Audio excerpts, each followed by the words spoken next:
I swear, Sam is obsessed with my microphone cord. Hey y'all, my name is Nat. I hope you're having a terrific day today, and for this video we are going to be doing a ARC reading vlog.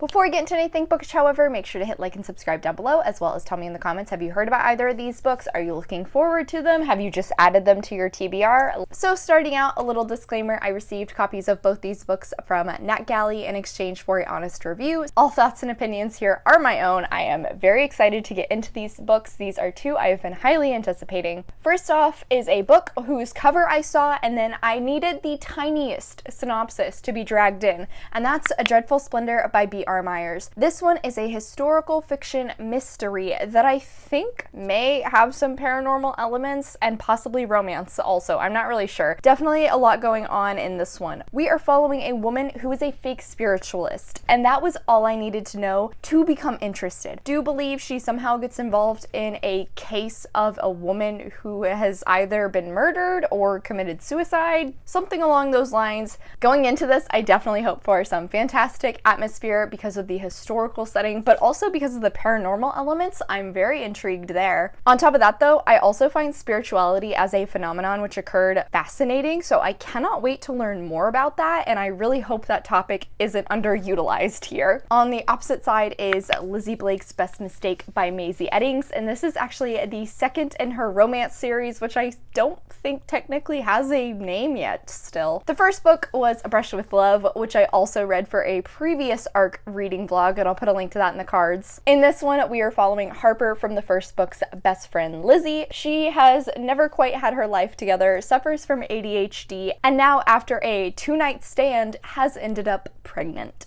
That's all I know. That's all I want to know. I'm very intrigued to see how this is gonna go because I've never read a book with an accidental pregnancy trope before, but we'll see. I will talk to you guys again when I have started into one of these books. Hey guys, so I have hit the 30% mark into A Dreadful Splendor, and I am enjoying this, even though I went in with literally no expectations apart from knowing the main character is a fake spiritualist. This has developed into a bit of a mystery, and with that, we have met many characters to go along with it. Unsurprisingly, majority of them are male, and unfortunately, most of the females are pretty terrible. But one of my biggest pluses so far is, given the fact that this is a historical story, the atmosphere is actually transporting me to late 1800s London in the countryside at this huge creepy manor. I think the author has done a fantastic job of reinforcing the setting between word choice, mentions of fashion, name dropping different setting pieces across the board. I think she has established the atmosphere very well. That's something I always pay attention to in historical fiction stories, so I'm definitely appreciating it here. With this being a mystery, we are following our main character as she is unfortunately having to kind of juggle multiple perspectives of the mystery. There is one person who wants her to do one thing, there is another person who wants her to do something different, and then she is also just trying to figure out what's going on for herself and find a way out that doesn't end with her at the end of a noose. I do enjoy our main character, Genevieve. While she is a swindler, she does do this fake spiritualist thing. At the same time, you can tell she does have a good heart. She doesn't particularly like doing this. She only does it because it's what she knows and what she can get the most money out of. However, she does feel guilty for utilizing a often sensitive subject against people. But even with that, some of her patrons do tend to surprise her, and I think that's pretty cute. She rides the line between feeling guilty for taking advantage of people's emotional state while also assuming that, 9 times out of 10 people are kind of terrible and are hiring her for their own selfish reasons. She's very witty, she definitely stands up for herself, and I do enjoy that with this setting. There are a lot of male main characters in comparison. I have a hard time keeping all of them straight, if I'm completely honest. The most important male main character is Lord Chadwick, or Mr. Pemberton. Took me a while to realize that was the same person, but he is one of the people she is having to work for. The other is his lawyer, who initially brought her to the estate. After a few introductory chapters, we actually start to see excerpts from different letters written by Mr. Pemberton's dead bride. While I do think these kind of mess with the pacing, they are explaining some of the backstory, not only the estate itself and the the weird mystery that's going on around it, but also the different connections many of these characters have, and possibly the part they could have played in her death. We're still not really sure if it was a suicide or murder. I do think this is going to have a bit of a enemies to lovers dynamic going on between Genevieve and Lord Chadwick. For the time being, I only really see them as enemies. Anytime they are together and interacting, 9 times out of 10, Mr. Pemberton is being a arrogant ass and talking down to her, and Genevieve can't hold her tongue from snapping back with some witty remark. So all in all, I am enjoying this book. I am excited to continue reading it, and that is why I'm filming this update, because otherwise I was gonna feel guilty for not having filmed one yet. Hey guys, so apparently sitting on the floor is basically asking for Sam to attack me, so be warned, I might be a little distracted. Anyway, hi, I have hit to the 73% mark into A Dreadful Splendor. I am still really enjoying this. I think the atmosphere in this one is fantastic overall. It has actually grown so much. I think this might be my favorite aspect of the entire book. I think the author has still done a fantastic job of reminding you about the historical setting of the book, but on top of that, now the creepy, weird, unsettling tone that has sprung up now that I'm in the meat of the mystery is just fantastic. It's so infectious. I'm really enjoying it. And now I truly understand why the blurb for this book called it a gothic murder mystery, because yeah, definitely reminding me of a lot of gothic literature. I will say it is lighter in comparison to some gothic stories I've read, so it kind of gives this a feel of new adult rather than adult sort of story. But also, given the fact I've just found out that Genevieve is about to turn 19, that kind of makes perfect sense also, given her age, for this to fall into that new adult category. I am still really enjoying Genevieve as our main character. I really like her intuition. I like how she trusts her instincts. She can play up the whole paranormal spiritualist act very well, but at the same time, her own thought process is she continuously is just reminding herself none of this is real, even when some very, very sketchy, possibly really paranormal things start happening. She is just like, nope, I know for a fact this stuff is all fake. This ain't happening. There's a logical explanation here. On top of that, with how far into the book I am now, we also have found out a lot more about her background, which I think makes her all the more interesting. There's this foreboding feeling that just surrounds her, and it's growing and growing as the story progresses. What I think I initially called letters, but actually are more diary entries, which we are getting from the late Mrs. Chadwick,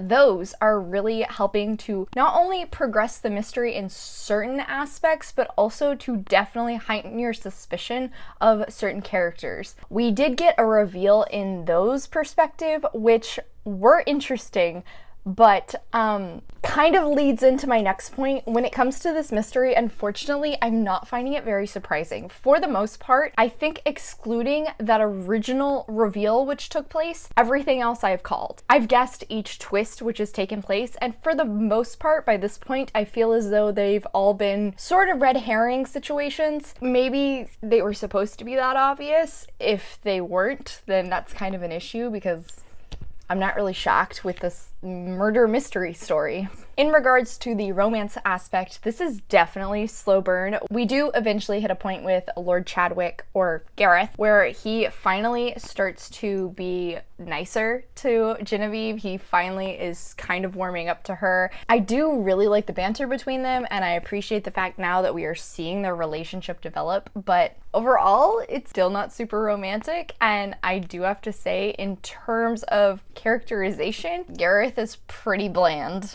I mean, it's also totally possible that it's because this is like a historical romance and I don't really get into those anyway, so maybe it's that, but I'm just not crazy convinced by it. I definitely could see it. Like, I can see where it could go to. I need you two to calm down, children. Since I only have 30% left of this book, I just don't think I'm gonna be like completely convinced by their romance in that allotted time. So all in all, still going fairly positive.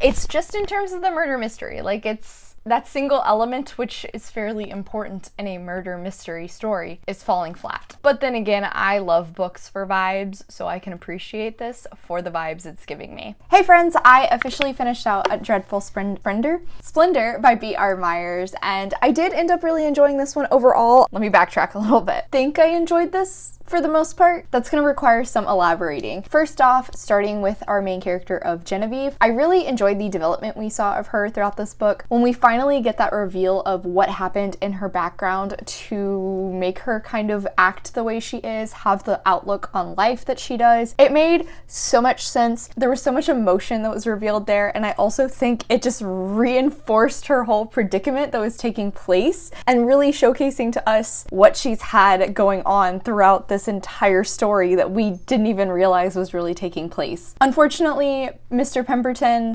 / Lord Chadwick never really got any better in terms of characterization. He was still pretty flat, but I will say as far as the romance goes, they were really adorable.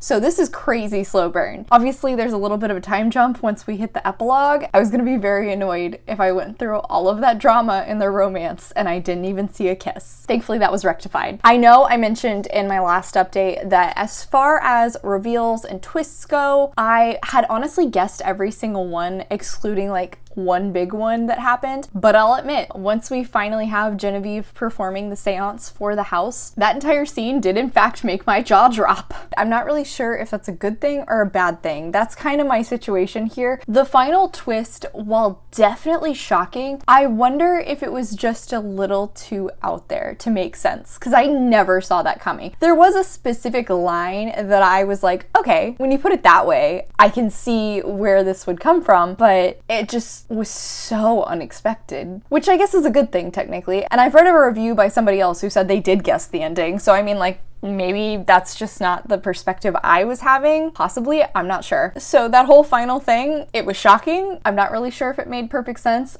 I'm also not totally sure if I like how it was handled. Can't really get into specifics there without getting into spoilers, so that's all I'm gonna say. But there was a certain element of that whole twist that I did still guess, so giving myself a little pat on the back for that one. Once I hit that giant climax, I realized just how slow the pacing of this book had been up until that point. Probably the first 50% of this book is a ton of character building, establishing all of the different players, their connections with one another, the roles they play on this estate. So there's a lot of background that you're given before you really start to get into the mystery. I think that does kind of go into the whole gothic murder mystery. That seems to be a usual trend with gothic stories, but if that's not your cup of tea, then this probably is not the mystery for you. Thankfully though, in the middle you do start to get to some of those juicier bits, which I think were really what kept me going. And like I said, that final climax, that's when things really took off and I was totally invested. I couldn't stop reading. I started turning pages faster and faster. In the end, I went with about 4 stars on this one. I did really enjoy it overall. Don't think it's like my favorite mystery or anything, but the vibes, the cute romance, all the character building and development around Genevieve, yeah, I did enjoy this. I'm glad I requested it. It just ended up developing into a lot more than I originally anticipated. Hey y'all, so guess who finally got new glasses? Yep, that's right. I can actually see now. It's a miracle. Hi, I have hit the 56% mark into Lizzie Blake's Best Mistake. I intended to update sooner, but that just did not happen. Anyway, right out of the gate, I love Lizzie. She's really chaotic. She has this almost exhausting energy, and I think Mazey Eddings has managed to capture all of that in her writing so perfectly. I'm fairly certain I mentioned in my summary that Lizzie has ADHD, and she does not like her inability to focus, but the author has showcased to us that Lizzie's brain just kind of falls into these different traps, and it's so easy for her to get distracted by things. While Lizzie has a therapist and takes medication, she hasn't really found a solution that works best for her to try and work with her ADHD, setting certain habits, finding a system that works for her time management, just different situations like that, which on one hand, I really like Lizzie, but on the other hand, my type A personality is like, girl, let me help you with all of these different solutions that could possibly work for you. Just try them out a little bit. I'm that friend. While I do not have ADHD, my brother does. Both my parents have ADD, so I've spent a lot of time around people with this sort of a diagnosis, so I can kind of understand the mindset that Eddings is trying to put us into. And thus far, I would have to say, I think Eddings has done a fantastic job of just showcasing the struggles Lizzie has on a day-to-day basis. On the opposite side, our love interest, Rake. Yes, his name is Rake. I appreciate the fact that she made many jokes revolving around historical romances, because I would be doing that too. There was also a joke about him being a tool. Appreciate that as well. Anyway, Rake is super soft. He's very sweet. Does not like putting his emotions out there for everyone to see. He is basically the antithesis of Lizzie. And with that, I am all over it, because that means opposites attract romance, and that's definitely what we're getting here. As the two of them are slowly getting to know one another, we're starting to see more and more just how different they are, and I am all over it. However, I will say we're alternating perspectives, and I don't like that it's not a one-to-one. Like, I wish it was one chapter Lizzie, one chapter Rake, and then flip back and forth in that same pattern. Instead, it's kind of just randomized. Not a big fan of that. And I think with that, since we started the book with a lot of Lizzie, we have so much more buildup around her character by this point than we do with Rake. And I'm not a fan of that. I want to know more about Rake. There's been a little drops of stuff that showcase some background, but because he doesn't like sharing his emotions, he doesn't like dwelling on things, he is very don't make too many attachments kind of person. So we haven't gotten a lot about it, and I want more. I just want to get to know him more, and that is getting better as I've gotten farther into the book. However, while Lizzie is clearly dealing with her ADHD as a side plot, we still don't really have an equivalent for Rake. Like, I have theories about what it is, but we don't really have a set answer, and I'm like 50% into the book now, so I wish we would have more about him. Putting these two together, starting out, obviously this is an accidental pregnancy trope, so these two hop into bed quite quickly. Nice steam. I would definitely put this at like 3, maybe 4 chili peppers if I'm being honest. But also they just have so much fun banter. They're very adorable. They play off each other well. I think their personalities are similar in certain styles, that they mesh together very well, but different enough that you still get that opposites attract feeling. Since the pregnancy has occurred, obviously we are getting a lot more of the two of them getting to know one another, and I love how that's being handled, particularly when Lizzie ends up telling her friends who we were introduced to in A Brush with Love. That entire situation was fantastic. So awkward, so hilarious. Two, who's probably my favorite character, kind of goes off on Lizzie. She's definitely way too harsh, but like, she's speaking truths, and Rake is just there to stand up and protect her. And like, I just appreciate the fact that he's not like trying to take away her autonomy, but he's just like, okay, you're her friend, but you're taking things way too far. On top of that, we also get to see a little bit of Dan and Harper from the first book, and they're still in love. They're still adorable. I love Dan so much. I really enjoy seeing the dynamic between the entire group together. I would love more of that. I don't think we're really gonna get too much more of it. Oh well. So yes, thus far, I am loving this book. I'm having a great time with it. I have like those 1 or 2 nitpicky things, but all in all, really enjoying this. Hey guys, so I officially finished out Lizzie Blake's Best Mistake, and this was going so well. And then we hit the 3rd act conflict, which once again ruins the party. Anyway, before we even get into that, let's start at the beginning in terms of my thoughts. So character-wise, I still really enjoyed Lizzie. I thought the writing around her ADHD was fantastic through and through. Do get some more background around Lizzie's history and her struggles with ADHD and its effects on her relationships with people around her, namely her family. As someone who is very close with their brother, I really loved the brotherly relationship here. I thought it was very cute. I thought it was fantastic that we were seeing some growth from the both of them as they are trying to work on their relationship. That whole line, great. Sorry, we have a visitor. Say hello. So all that fantastic with Lizzie. On the opposite side with Rake, however, I'm really disappointed at the lack of depth we got from him. I really wanted so much more. I think since this wasn't a 1-to-1 ratio in terms of character perspectives each chapter, it heavily favored Lizzie, and thus it felt like we didn't get nearly enough from Rake for this to be dual perspective. I mean, if you're gonna favor Lizzie that much, just put everything in her perspective. Like, honestly. It takes quite a long time for us to finally learn some some background about Rake and why he has such a hard time with processing and sharing his emotions. And even once we finally did get an answer, I just wanted more from it. We actually see that entire situation from Lizzie's perspective, which I don't really understand. I think it would have made so much more sense if we saw it from Rake's perspective, because the emotions within the scene would have been so much more powerful. As a couple, I thought the both of them together were very adorable. I still think they were really cute, had fun banter back and forth throughout the entire book. Seeing how these two slowly get to know each other while also, you know, about to have a child, and then on top of that, they're living together, which, you know, it's hard to live with anyone, let alone somebody who's basically a stranger. I wanted those interactions, and no, they just got like quick summarizations and we hopped over them. Give me 50 more pages of just that, just them getting to know one another. I think if we had gotten more of those, I would have been a lot more convinced by their relationship and the development of it. Okay, now for the third act conflict. This basically had the same situation for me that Well Met did, which was I was having a fantastic time in the first half of the book, and then once the third act conflict came around, it drops my rating nearly a star. I just think it was handled so incredibly poorly. I could understand both people's perspective of the situation, and while it's not quite like miscommunication, it's more just the fact of one person is unwilling to see the other person's perspective, and that really frustrated me, particularly since I was more for the other person's perspective. So there was poor communication, and then there was a unrealistic handling of the conflict, particularly given the situation of this entire book. And both of those, on top of the fact that I already hate third act conflicts, basically just put me in an incredibly sour mood. Meaning that unfortunately for me, someone who loves grand gesture moments, I didn't care about this one because I was taken out of the story, and it just basically made me hate the ending. Like, I didn't find it romantic. I just found it frustrating. Like, a grand gesture was not necessary here. What was necessary was better communication about what each of the people want,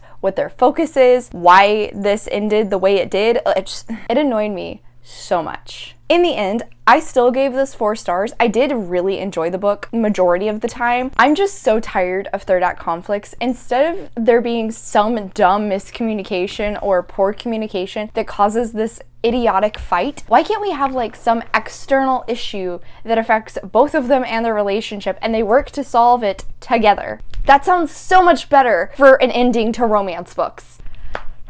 Yeah, anyway, so 4 stars. I did enjoy this. Very cute, fun. I just didn't love it nearly as much.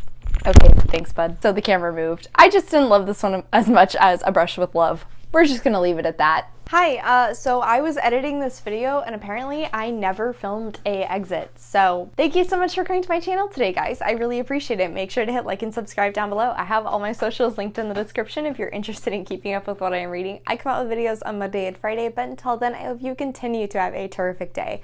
Love you, bye!